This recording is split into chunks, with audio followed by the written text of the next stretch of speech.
Good morning, my dear children. Today we are going to start 15th chapter विजय पर्व। यह एक एकांकी है और इसके लेखक हैं राम कुमार वर्मा। इस पाठ का उद्देश्य है साहस का भाव जागृत करना, साहसी व्यक्ति को प्रोत्साहित करना, विपत्ति का सामना करने के लिए प्रेरित करना, अत्याचार का विरोध करने की प्रेरणा देना।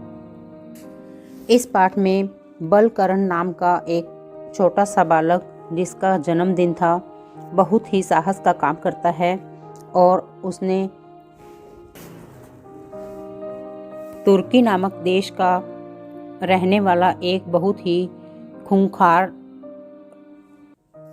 डाकू था जिसका नाम था तैमूर।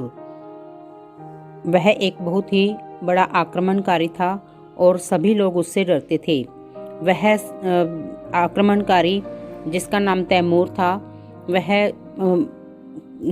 कुछ दिनों बाद हर गांव को लूटने आता था और वहां की धन संपदा सब कुछ लूटकर चला जाता था।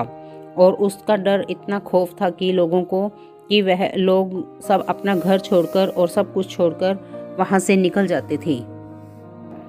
तो बात उस समय की है जब बलकरण का जन्मदिन था और वह अपने जन्मदिन की तैयारियां कर रहा था और कल्याणी, जो कि उसकी माँ का नाम है, कल्याणी उसके जन्मदिन की तैयारियां कर रही थी। वह मिठाइयाँ बना रही थी और तभी उनके घर में दूध खत्म हो जाता है और उनका दूध वाला दूध लेकर नहीं आता। तो बलकरण कहता है, अपनी माँ को कहता है कि मैं दूध लेने जाता हूँ, परंतु उसकी माँ उसे मना करती है, परंतु वह फिर भी दूध लेने चला जाता है।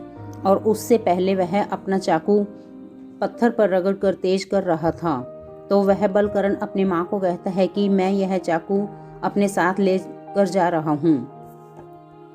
उसकी माँ ने भी उसे चाकू लेकर जाने के लिए हाँ कर दिया। वह चाकू उसने बहुत ही तीखा कर लिया था और वह उस चाकू को अपने साथ लेकर दूध लेने के लिए निकल जाता है। तभी जब वह घर से चला जाता है और थोड़ी दूर ही जाता है, तभी तैमूर नामक आक्रमणकारी अपने सिपाहियों के साथ वहां पर उनके गांव पर आक्रमण कर देते हैं। जब आक्रमण वहां हो जाता है तब ग्रामीण कल्याणी को कहते हैं कि चलो भाग चलो, तैमूर आ गया है, वह सबको मार देगा, किसी को नहीं छोड़ेगा। वह कह रही है कि मैं जब तक बलकरण नहीं आएगा मैं नहीं जाऊंगी, परंतु ग्रामीण उसे धक्के से जबरदस्ती ले जाते हैं, वहां से खींचकर ले जाते हैं। वह कहते हैं कि बलकरण को कुछ नहीं होगा, वह काफ़ी दूर है, तब तक तुरक वहां से चला जाएगा। परंतु कल्याणी नहीं मानती तो वह उसे जबरदस्ती ले जाते हैं। जब वहां से सब चले जाते हैं तो तैमूर के सिपाही आते हैं। वह वहां पर सब कुछ देखते हैं और परंतु उन्हें कुछ नहीं मिलता। तब वह दीवारों के पीछे और फोटो के पीछे जहाँ भी उन्होंने पूरे घर में ढूंढा, परंतु उन्हें सोना चांदी या रुपए गहने कुछ भी नहीं मिले। तब वह मिठाइयों बनी हुई देखते हैं जो कि कल्याणी ने अपने बेटे के जन्मदिन के लिए बनाई थी। तब वह सभी कहते हैं कि हमने 2-3 दिन से भोजन नहीं किया, हम इन्हीं मिठाइयों को खा लेते हैं, आज बड़े नसीब से हमें यह सब मिला है।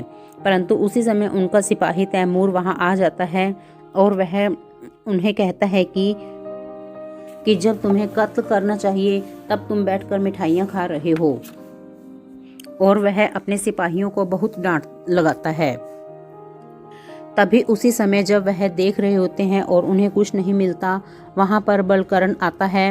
वह अपनी माँ को आवाज़ लगाता है कि माँ मैं दूध ले आया।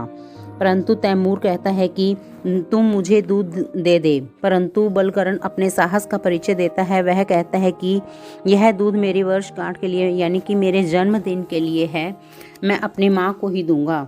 मेरी माँ ने मुझसे यह दूध मंगवाया था, इसलिए मैं अपनी माँ को ही दूंगा। परंतु तैमूर उससे दूध छीनकर और पी जाता है। तो बलकरण तैमूर को कहता है कि अगर तुम्हें दूध चाहिए तो तुम मुझसे लड़ाई करो और मैं तुम्हें हरा दूंगा, और उसके बाद ही अगर मैं नहीं जीत पाऊंगा तब तुम यह दूध ले सकते हो। परंतु उससे छीनकर तैमूर उसका हाथ में पूरे दूध को पी जाता है।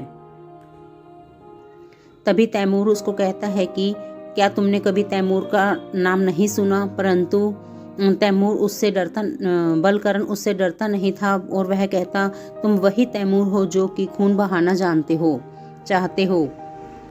मेरी माँ यही कहती थी। तभी तैमूर कहता है कि तुम बड़े निडर हो, तुम्हें मेरी तलवार से कटने का डर नहीं लगता। तब बलकरण कहता है कि मेरे पास सिर्फ एक चाकू है, मेरे हाथ में भी एक तलवार दो जिससे मैं तुम्हारे साथ बराबरी का सामना कर सकूं। तभी तैमूर उससे जब दूध छीन लेता है तो अपनी तलवार को नीचे रखता है और उसे बलकरण उठा लेता है। तैमूर ने दोबारा से अपनी तलवार बलकरण से छीन ली और तभी बलकरण कहता है कि जैसे तुमने दूध छीन लिया था वैसे ही तलवार भी छीन लो। परंतु बलकरण उसे तलवार अपनी बातों में लेकर उससे लड़ने के लिए कहता है और वह कहता है कि मैं चाकू से ही लड़ूंगा, मेरे पास चाकू है। तभी तैमूर कहता है कि जब मैं अपनी तलवार चलाऊंगा तो तुम भाग जाओगे। परंतु बलकरण कहता है मैं भागूंगा नहीं, तुम अपनी तलवार चलाओ और मैं अपने चाकू से ही तुम्हारे साथ लड़ूंगा। परंतु तैमूर कहता है कि मैंने तुम्हारे हाथ से दूध लिया है और तुमने मुझे दूध पिलाया, इसलिए मैं तुम्हारी एक मुराद अवश्य पूरी करूंगा और तुम्हारी जान बख्श दूंगा।